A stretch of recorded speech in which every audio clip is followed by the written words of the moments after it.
오래전에 어느 군부대 저녁 식사 때 있었던 일입니다. 병사들이 이제는 저녁 식사를 하러 갔는데 그날은 특식으로 돈가스가 나오는 날이었습니다.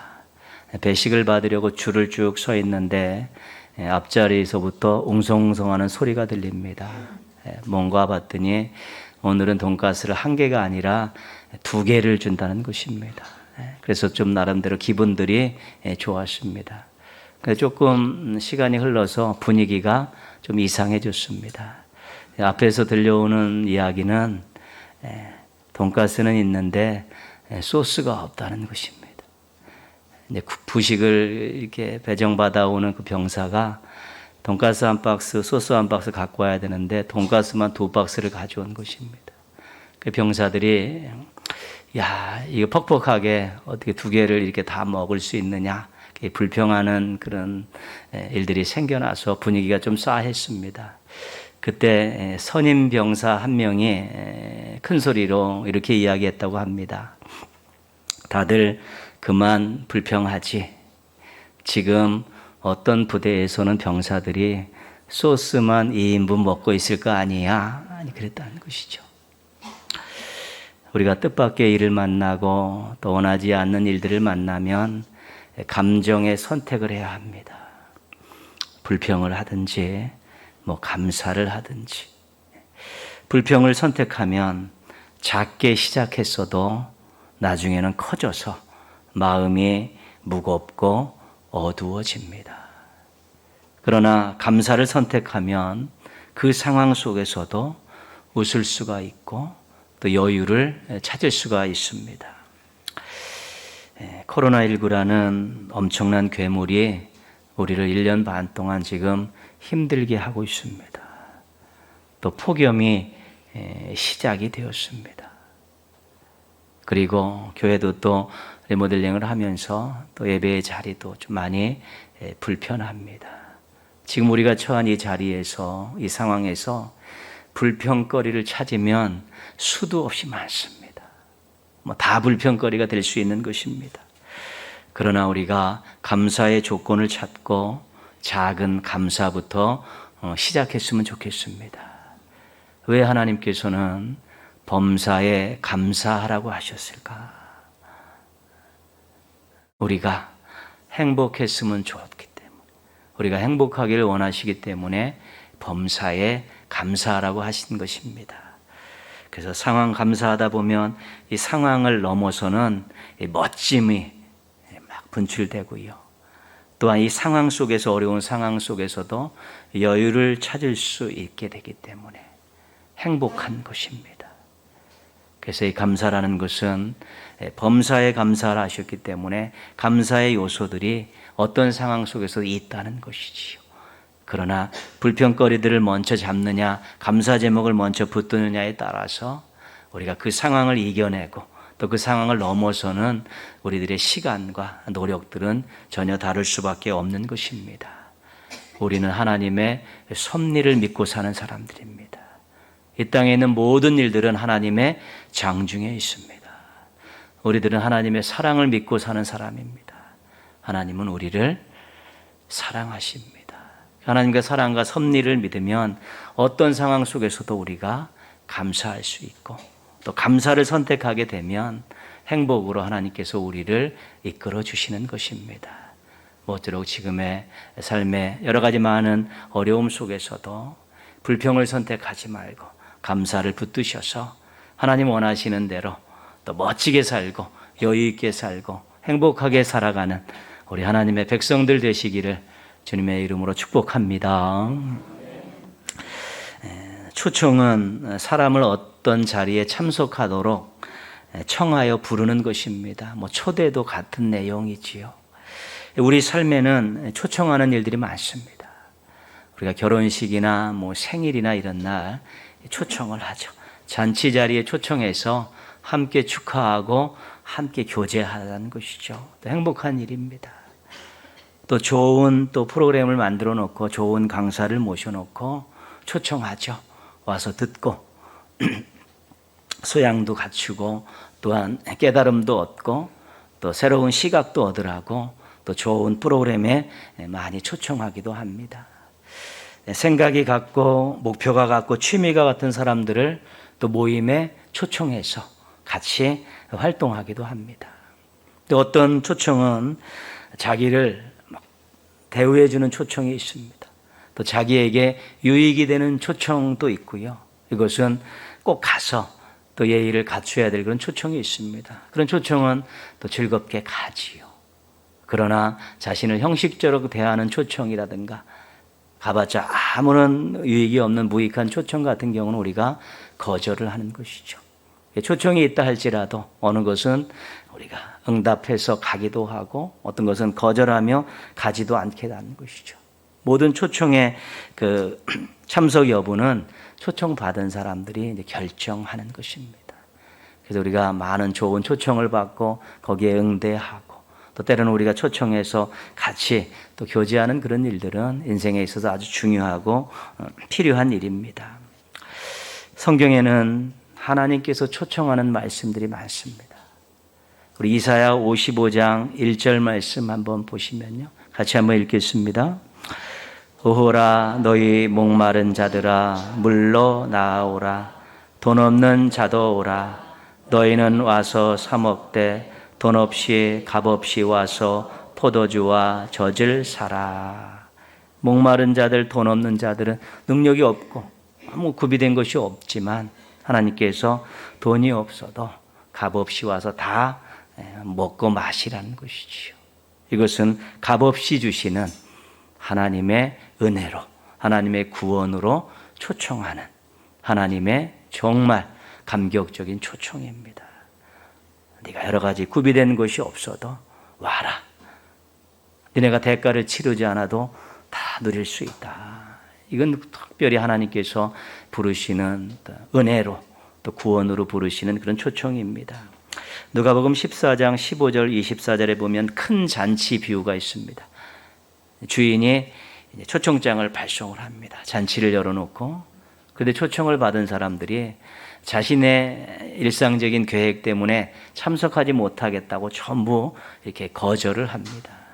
주인이 화가 나가지고 길거리에 가서 초청에 자격이 없었던 사람들을 다 초청해서 불러 모아라. 그래도 자리가 남으면 멀리 가서 강권해서 초청해서라도 사람들 다 불러 모아라. 그래서 그 잔치를 치르는 내용입니다. 여기서 초청을 받고 초청을 거절한 사람들은 실은 바리새인들을 중심으로 한 정통 유대인들입니다. 그리고 초청의 자격이 없었는데 나중에 초청을 받고 잔치에 참여한 사람들은 죄인들이고 이방인들이라는 것입니다. 이 비유도 역시 값없이 주시는 하나님 나라에 초대하는 하나님의 초청을 주제로 하고 있는 그런 비유입니다. 그래서 복음 전파는 하나님의 초청입니다. 우리가 잘 아는 문구 한번 큰 소리로 한번 같이 읽겠습니다. 주 예수를 믿으라. 그리하면 너와 내 집이 구원을 받으리라. 복음의 핵심입니다. 값없이 주시는 하나님의 구원으로 초청하는 것입니다. 여러분 이 말씀을 읽으면서 우리가 꼭 기억해야 할 것은 우리는 하나님의 구원으로의 초청을 받은 사람입니다. 하나님 나라의 백성으로 초청을 받은 사람입니다. 예수님께서 우리에게 자격을 주시기 위해서 십자가에서 피 흘려 죽으신 것입니다. 하나님의 초청에 응답할 만한 하나님 나라의 초청에 받으면 자격이 없었지만 예수 그리스도의 십자가 희생을 통해서 그 보혈의 피로 말미암아 우리들로 하여금 믿음으로 하나님의 초청에 응답해서 하나님께 나아갈 수 있고 하나님 나라에 갈 수 있는 또 구원으로 나아갈 수 있는 엄청나고 놀라운 일들이 일어나게 된 것입니다. 그렇기 때문에 우리는 잘 살아야 합니다. 예수님의 생명의 대가로 구원을 받고 살아가는 인생들이기 때문에 그렇습니다. 예수님의 희생으로 하나님 나라를 얻고 사는 인생이기 때문에 우리는 허투루 살아가는 인생이 되면 안 돼요. 대충대충 살아가는 인생이 되지 않고 정말 잘 살아야 되는 것입니다. 예수님의 생명의 핏값 위에서 시작된 인생이기 때문에 정말 아름답게 살고 멋지게 살고 하나님 보시기에 정말 기쁨을 줄 만한 그런 인생들을 살기 위해서 우리가 노력해야 되는 것입니다. 감사하며 살아야 합니다. 사랑하며 살아야 합니다. 순종하며 살아야 합니다. 우리에게 요구하신 하나님의 말씀을 막 이렇게 압축해 보면 감사하며 살고 사랑하며 살고 순종하며 살기를 원하시지요. 감사하며 사는 좋은데 자랑하며 사는 사람들이 있습니다. 사랑하며 살면 좋겠는데 사랑받으려고 몸부림치며 사는 사람도 있고요. 하나님 뜻에 순종하며 살면 좋은데 자기 뜻대로 마음대로 사는 사람들이 여전히 존재하는 것입니다. 그래서 우리가 잘 살기 위해서는 자기 중심적인 삶의 태도를 바꿔야 합니다. 원래 우리는 태어날 때부터 자기 중심적으로 태어났습니다. 갓난아이 태어나 있는 애들 하는 것들 보고 우리가 우리 자신을 돌아봐도 우리는 실은 자기 중심적으로 태어났습니다. 그러나 하나님의 은혜로 우리가 새로운 인생을 살게 됐고 새로운 생명을 얻게 되었기 때문에 이제는 자기 중심적인 삶이 아니라 조금 감사하며 사랑하며 순종하며 조금 주님 중심적으로 바깥으로 내보내는 삶을 살아야 되는데 그것이 우리가 잘 사는 것입니다. 그래서 신앙은 1차적으로 자기와의 싸움입니다. 자기를 잘 견뎌내지 못하면 신앙 무너지는 거 쉽습니다. 잊지 않아야 합니다. 그 크신 사랑과 은혜를 인정해야 합니다. 자신의 무능함을 결단해야 합니다. 부끄럽지 않게 살겠다고. 그래야지. 정말로 하나님의 크신 사랑과 은혜를 잊지 않고 내가 부족하고 무능하지만 하나님의 크신 은혜와 사랑으로 살고 있기에 새로 주신 인생은 하나님 보시기에 부끄럽지 않게 살겠습니다 라는 마음 가지고 우리가 인생을 살아가면 하나님의 돕는 은혜 가운데 그래도 하나님 보실 때 잘 사는 인생이 될 수 있는 것입니다. 여러분에게 주어진 인생, 지금 살고 있는 인생 얼마나 귀하게 생각하십니까? 또 지금 어떻게 살고 있습니까? 누구 중심으로 살고 있습니까? 값진 인생입니다. 정말 귀한 인생입니다. 잘 살도록 노력해야 되고 자기 중심적으로 살지 않도록 우리가 자꾸 바꿔 나가야 되는 것입니다. 인생을 한번 돌아보시면서 그 가치와 방향과 내용을 다시 한번 점검하시기를 바랍니다. 오늘 말씀은 예수님의 초청입니다. 우리 28절 말씀은 우리 늘 들었던 말씀이죠. 수고하고 무거운 짐진 자들아 다 내게로 오라. 내가 너희를 쉬게 하리라. 수고하고 무거운 짐진 자들을 초청하고 있습니다. 어디로요? 예수님께로 초청하고 있습니다. 무엇을 주시려고요? 쉼을 주시려고 초청하는 것이죠. 그 29절 맨 뒷부분에 보시면 너희 마음이 쉼을 얻으리니. 그래서 이 예수님의 초청은 쉼으로의 초청입니다. 예수님이 왜 쉼으로 초청하셨을까? 살아가는 모습들을 보니까 너무 고단하게 사는 것입니다. 너무 힘들게 사는 것입니다. 그런 모습을 보고 예수님께서 이제는 수고하고 무거운 짐진다. 내게 와서 이제 좀 쉬어라. 그렇게 초청하시는 것이지요. 이 짐을 내려놓으면 쉼을 얻을 수 있습니다. 이 짐을 전통적으로는 죄라고 해석을 합니다. 죄죠. 이 죄의 무거운 짐을 지고 사는 것만큼 힘든 게 없습니다. 왜냐하면 죄는 그 어떠한 것으로도 해결하기가 쉽지 않기 때문에 그렇습니다. 강력한 세제로도 씻어낼 수 없다는 것이 예언서에 나오는 말씀입니다. 우리가 그토록 그 가치와 그 파워를 아주 중요하게 생각하는 돈을 가지고도 죄의 문제를 해결할 수가 없습니다. 힘과 권력을 가지고도 해결할 수 없고 첨단 장비를 가지고도 죄의 문제를 해결할 수 없습니다. 그 죄가 한번 중압감을 느끼기 시작하고 죄가 자기 속에서 자신을 휘두르기 시작하면 감당할 수 없는 것입니다. 버티느라고 진이 빠지는 것이고요. 괴로워서 힘들 수밖에 없는 것입니다. 그런데 예수님께 내려가면 십자가 앞에 가면 그 죄의 짐을 내려놓을 수 있고 쉼을 얻을 수 있는 것입니다. 죄를 해결하실 분은 예수님밖에 없는데 그 예수님을 하나님께서 우리에게 보내주셨고 만나게 하셨고 믿게 하셨기 때문에 이 죄의 짐을 내려놓고 쉼을 얻는 것은 정말 놀라운 일이고 감사한 일입니다. 이미 우리들이 다 경험하고 고백하고 감사한 또 간증들이 있는 그런 내용들입니다. 그런데 이 짐을 또 한 가지 해석할 수 있는 것은 율법입니다. 율법을 지키려면 얼마나 수고를 해야 되는지 모릅니다. 100개 가운데 99개를 지켰다가 한 가지를 못 지키면 죄인입니다. 그 율법은 그것으로 살려면 100% 지켜야만이 죄인이 안 되는 것입니다. 그러니 얼마나 긴장되고 얼마나 숨이 막힙니까? 내가 그것을 다 지켜갖고 구원을 얻고 그것을 다 지켜갖고 하나님 앞에 떳떳하게 살고 그것을 다 지켜서 사람 앞에 인정받고 살겠다고 하면 그것처럼 고단한 일은 없는 것입니다. 율법주의를 조심해야 되는 것이죠. 이 율법주의의 핵심은 뭐냐면 자기의입니다. 내가 하겠다. 내가 할 수 있다. 이 마음을 가지고 내가 이것을 잘해서 하나님 앞에 부끄럼 없이 쓰겠다고 이야기하고 내가 이것을 잘해서 사람들에게 거룩함을 인정받겠다는 그런 자기의가 율법주의 속에서는 들어가 있는 것입니다. 근데 수고는 무진정하는데 하나님 앞에 늘 나아가면 초라할 수밖에 없습니다. 왜요? 다 지키지 못하니까. 수고는 열심히 하는데 사람들 앞에서 그 자기 허점을 보이지 않기 위해서 막 숨기고 포장하느라고 너무 고단하고 피곤하고 그런 것입니다. 그래서 그것을 들키지 않으려고 외식하게 되고 허세를 부리고 또 형식에 치우치게 되는 것입니다. 얼마나 힘들겠습니까? 수고하느라고 힘들고 안 되니까 힘들고 숨기려고 하니까 힘들 수밖에 없는 것입니다. 그 예수님께서 말씀하시지요. 29절입니다. 나는 마음이 온유하고 겸손하니 나의 멍에를 메고 내게 배우라. 예수님이 온유하고 겸손하시다.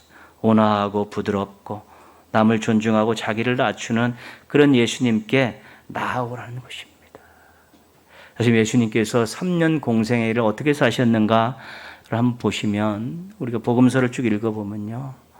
정말 피곤하게 사셨습니다. 늘 사역을 한 사람이라도 더 만나고 가르치려고 늘 바삐 사셨죠. 쪽잠 주무실 때도 많이 있으셨고 그리고 유대 지도자들에게 늘 공격을 받으셨습니다.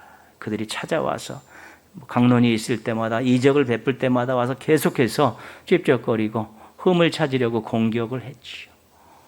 그렇게 가르쳤던 군중들이 쉽게 등을 돌리고 그렇게 훈련시켰던 제자들이 배반을 하고 결국에는 잡히셔서 고난당하고 십자가에 죽으시는 그런 길을 걸어가셨는데 복음서를 읽다 보면 예수님 의연하십니다.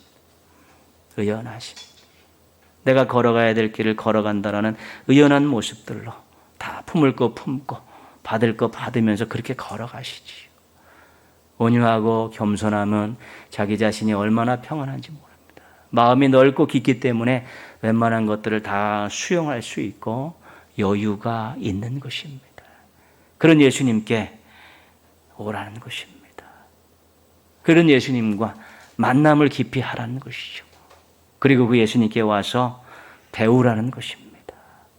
예수님의 가르침을 들으면 이전의 율법은 사람들에게 짐을 얹겨주는 거였었는데 예수님이 해석하신 율법은 사람들에게 날개를 달아주는 것이지요.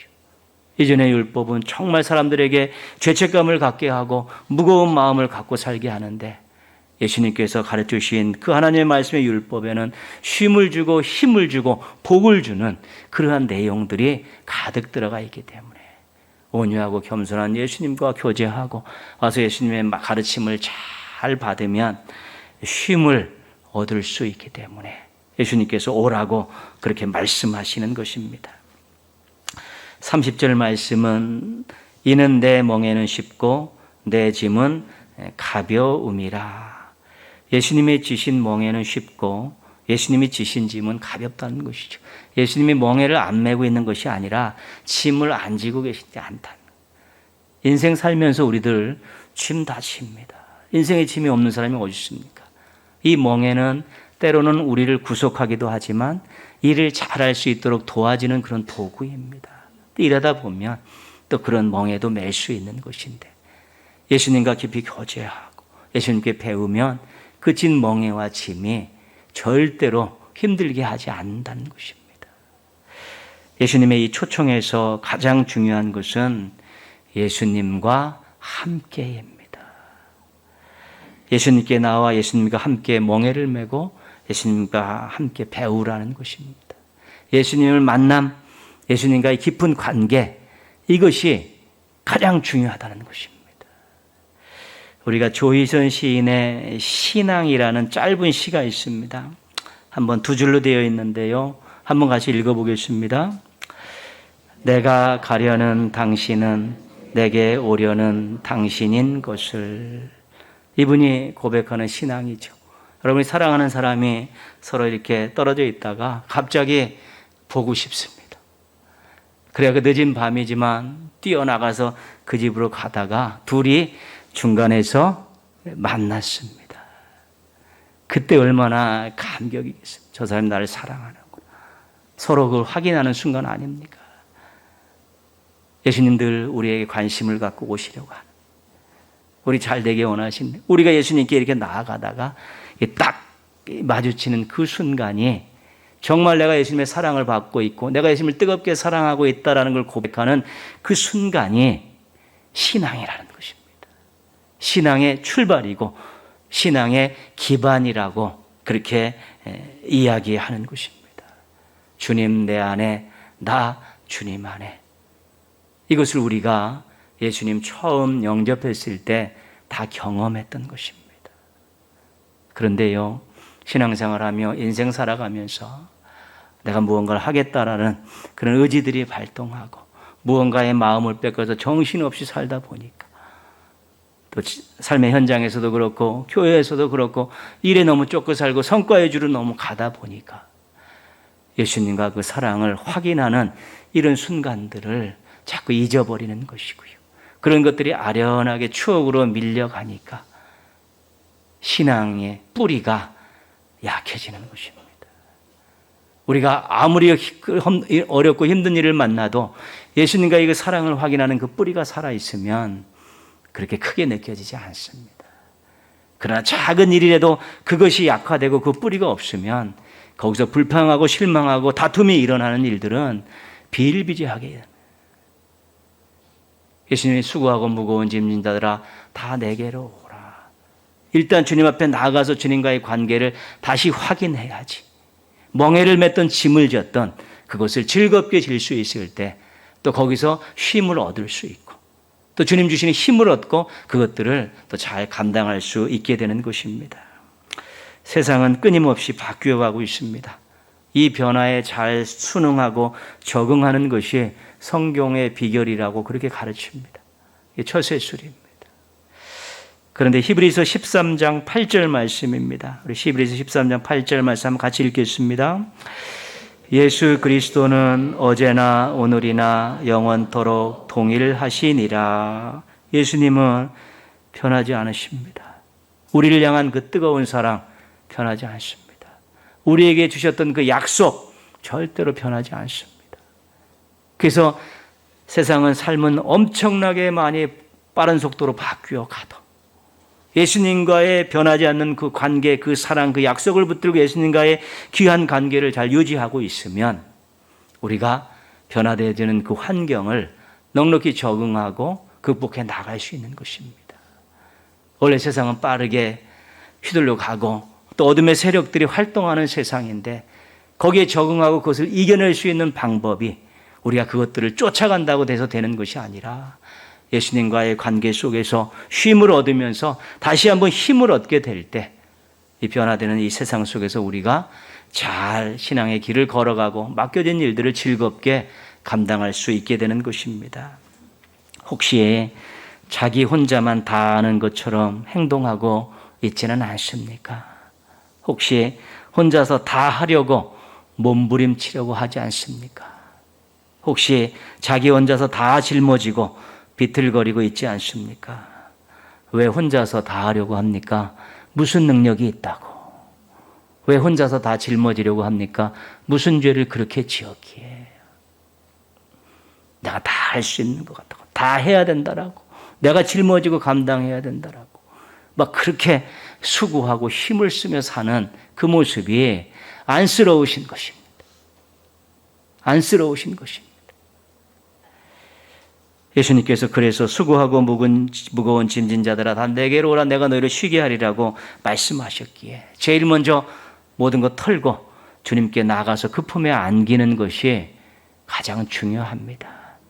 그 품에 안겨서 속삭이시는 말씀을 들어야 합니다. 힘들었지?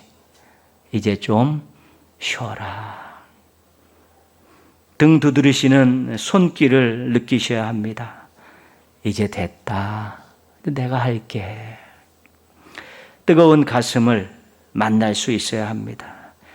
네 인생은 내가 책임져 줄게.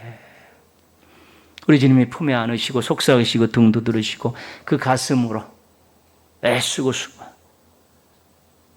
네가 다 할 수 있는 건 아니다라고. 네가 몸부림쳐도 안 되는 일이 많이 있는데 왜 혼자 다 하려고, 혼자 다 짊어지려 하고 그렇게 살고 고단하게 살려고 하느냐. 수고해도 네 스스로 네 능력으로 안 되는 일이 많이 있는데 왜 그렇게 엉뚱한 세상 속에서 허우적거리면서 그렇게 고단하게 살고 있느냐. 와라, 일단 와라. 그럼 예수님이 초청하셔서 쉼의 자리를 또 만들어 놓고 계신 것입니다. 구원을 우리들의 능력으로 얻었습니까? 우리가 하는 기도의 응답을 우리가 합니까? 구원 자체 하나님 주신 선물입니다.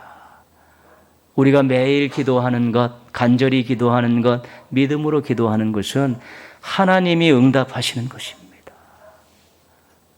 그렇게 떼놓고 보면 정말 중요한 것들은 다 주께서 하시는 일이고 우리는 그 은혜를 가지고 우리에게 주어진 일들을 해나가는 것입니다. 그동안 은혜로 살아오지 않았습니까? 인정하십시오. 하나님의 사랑과 능력을 초청에 응하십시오. 그리고 그 품에 안기십시오. 그러면 쉼을 얻을 수 있고 그 쉼의 기간 동안에 주님께서 우리에게 힘을 주셔서 또 우리의 삶의 자리에서 수고하고 살지만 열심히 노력하고 살지만 그것이 짐이 아니라 즐거움으로 살아갈 수 있도록 도와주시는 것입니다. 거기에 신앙의 신비가 있는 것입니다. 스펄전 목사님께서 하박국 3장 17절에서 19절 말씀을 가지고 설교했던 이 마지막 내용들을 같이 한번 읽어보겠습니다. 같이 한번 읽겠습니다. 하늘이 무너질지라도 하나님은 거기서 계실 것입니다. 하나님께서 자신의 백성을 하늘 아래에 두고 돌보실 수 없게 되면 그들을 하늘 위로 올리셔서 그곳에 그분과 함께 살게 하실 것입니다. 그러므로 여러분 쉼을 누리십시오. 쉼의 조건이 환경이 아니라는 것입니다. 쉼의 조건이 우리 주님이라는 것입니다.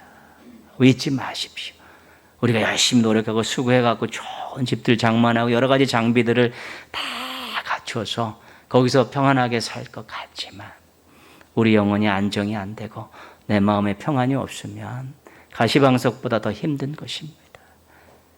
그런 우리 형편이 좀 좋지 않더라도 우리 주님과 깊은 영적인 교제를 하며 그분으로 공급되어지는 쉼을 얻고 힘을 얻을 수 있으면 그 자리가 복된 자리고 또 그 자리에서 일어나서 우리가 살아가는 삶의 자리들이 참으로 행복한 자리가 될 수 있는 것입니다. 수고하며 살아야 되고 때로는 짐도 지고 멍에도 지는 것이죠. 그러나 중요한 것은 우리 주님과의 관계가 아주 돈독하고 우리 주님 주시는 쉼을 얻고 힘을 얻을 때 우리가 그렇게 살아도 평안함이 있고 기쁨이 있고 소망이 있고 즐거움이 있는 그런 인생들이 되어질 수 있는 것입니다. 예수님의 초청에 응답하시고 예수님께 나아가서 쉼을 얻으십시오. 그리고 쉼을 얻으면서 또 힘도 얻으십시오.